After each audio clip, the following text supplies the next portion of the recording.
I believe that the licensed amount is far too aggressive. Too So high. to absolutely starts too high and it goes up far too aggressively. So for anyone that doesn't know, the licensed amount is 2.5 mg per week, and it goes up 2.5 every 4 weeks. So 5 mg per week from week 4 to 8, from 5 to 8, 7.5, then 10.5, 12.5, then 15. So I couldn't get my head around why it went up so fast. And also, I've got 7 or 8 clients who are on it at the moment, but I've been having tens of conversations with people online since posting about GLP-1. And everyone says that even when they were losing lots of weight, they were always encouraged to go up, even when some of them resisted it. And I always thought, why? I couldn't get my head around why they were doing it. And now the prices have gone up. And this is a whole new conversation. But I honestly believe there's some sort of conspiracy there, because I thought, why would they surely these providers want to help people, like as a good person, you assume everyone's the same, but because the a higher dose didn't used to be more. So I'm like, why are they telling them to go? But now it is, and quite significantly more. So I'm like, so who's telling them to go up? They're providers. Okay. They're providers. So I've had people that have gone to their provider and gone, I'm losing weight on 2.5 kg.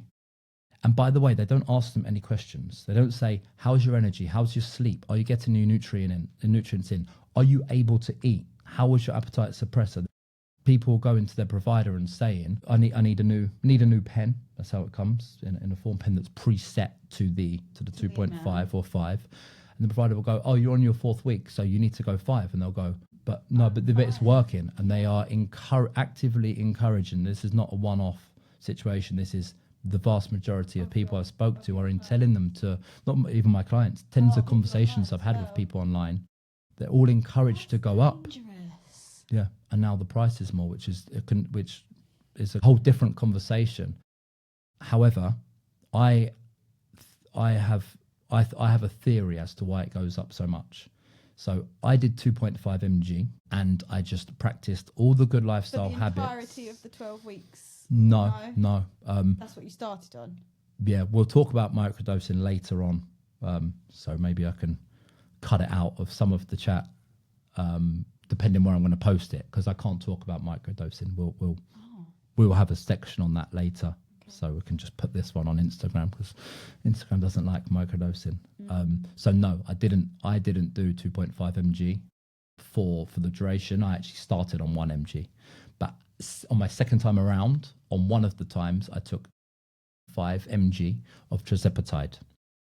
I practiced all my good lifestyle habits. I just ate good food, which is easy to do so on GLP-1 medication. I trained, I did a bit of cardio, and I didn't need to, I felt the effects for 9 days. So it stays in your system for around 7 days. So to start with, that was good. It proved to me that everything I'm doing, it's making it habit. It's not just taking out the food noise. It's more than that. I did it on the 8th and the 9th day. I didn't want to have the brownie or the half pack of biscuits with dipping in my tea after dinner that I'd had most days of my life until GLP-1, which was. I then took 2.5 mg it was actually on the 10th day. And the next day, I thought, I'm going to test this. I just ate high calorie things. So there's a new restaurant opened up by me, and I walked past and I realized they did a brunch, and I thought, so it was all good stuff. It was good ingredients. I'd just had a coffee. So I had a smoothie, which was healthy stuff, but it was high sugar. It was probably 300 or 400 calories and probably 50 grams of sugar. So it's good, but it was high sugar. Then I had the rest of that day. I think I had a nice almond croissant. I got a takeaway for dinner. I had half a chicken and chips, coleslaw. So not the worst stuff in the world, but stuff that I wouldn't have typically when on GLP-1 medication. The next day I was hungry. This is this is the day after. So I took the medication, had that food. The next day I was hungry. The GLP-1 medication had lost its effect. And this is why I tested it, because what you have when you're on GLP-1 medication will affect the efficacy of the medication. And that this was at the what dosage? Same dose. Same Okay. dose. I just changed my actions, my behaviors, which is what I thought. So I was happy that happened, because I'm kind of like proved to myself that the theory was right. Because people are starting on 2.5 mg, because that is very high, in my opinion, they can't eat for a few days, and they're not eating for a few days. And because it's easy to not eat, and because they know that to lose weight, you need to eat less, they just don't eat. But then the GLP-1 medication effect wears off, and they go, I'm 4 kg down in a week. It'd take me 6 to 8 weeks of being good to lose that. Without it, I'm gonna have a Domino's with all the trimmings, right? With the Ben and Jerry's and the cheesy garlic bread, yeah, all that good stuff. So they have that, and then 2.5 mg is no longer as effective because they've had that. Then they go up to 5 because they go, 2.5 doesn't work anymore. So they go up to 5 mg, which, because that's the licensed amount, and because the providers are encouraging people to do that, and they can't eat for 5 or 6 days because 5 mg is high. If you're on your 5th or 6th week and you take 5 mg, like I've done it for a total of over 20 weeks and I'm still on 2.5. So 5 is double that, and they've been doing it for a third or a quarter of the time. When you say they can't eat, are they not eating at all, or are they just eating very, very low calorie? Depends on the person, Yeah. but there's stories of people not eating anything for 5 days. For 5 days? Yeah, because it's easy to do so, and they don't understand that that food isn't just calories. Food is nutrients. Yeah. We need nutrients for every function. Amazing mind and body does, and energy, and to concentrate on work and our careers and give our time and energy and presence to our families. They don't understand that, but they like seeing the scale weight go down. So they're not eating, and then all of a sudden it wears off. So they go, now I'm really hungry. So let's say they're on 5 mg now.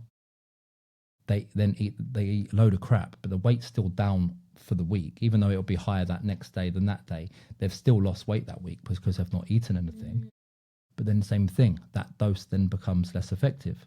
And I genuinely believe this is what's happened on the studies, and it's why the licensed amount is the licensed amount, because the people weren't given, as we said, these are obese people who aren't typically, okay, bit of a generalization, there's some very healthy, knowledgeable on nutrition and training, overweight people, but in general, obese people are not good at training, nutrition, good lifestyle habits. They were given no support.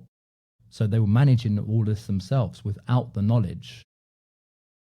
And then, so all of the licensed amount and the protocol is based on the information they have, based on I say the feedback, but they weren't asked about their energy and their appetite suppression, what they've eaten. It was just the weight loss. So because they were losing weight, they went, right, this works. Let's 2.5, 5, 7.5, 10 every 4 weeks, which is ridiculous if you think about it, right? Imagine if you could, let's use you as an example. Imagine your split squats.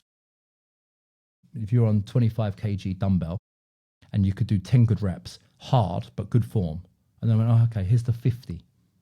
What? Yeah. Double? Yeah. Or if a lad can chest press 25 kg dumbbells, like that'd be pretty strong. Here you go, mate. You can do 10k. You can do 10 reps on 25. Here are the 50s. What? Yeah. Why would So when you put it like that, increments be that big? yeah. So yeah, that's why I'm doing. To actually answer your question, it's why I'm doing it this second round. I don't need to. I've now built the habits in that I don't even want to have. When I came off, that's what I was gonna say. Like when you were off it in between Yeah. the 2 cycles, Yeah. did you like ever crave ultra processed food, or if you did have it, was it just a case of you would just have like one bite of something sweet and be like, that's fine, like it's done me? I won't pretend to be like completely immune to that stuff and the perfect human, have the perfect diet. Yeah. I've had naughty stuff since coming off, and even I've had naughty stuff the first time around. I barely had anything. This time, because it's more of an experiment, I am having some of that stuff, but it's much I could not much more easily. And most importantly, or I think to answer your question in the best way, when I first come off and I was proven it's not inevitable that you put the weight back on, I didn't want. I genuinely wanted the yogurt, berries, walnuts, flax seeds more than the naughty stuff that I've always had. That was a really nice. The satisfaction of eating the healthy food, yeah, and like knowing that it was fueling your body and making you feel good. Yeah, it become a habit. So and back what you just said is bang on, and so much so that I wanted that, not the crap.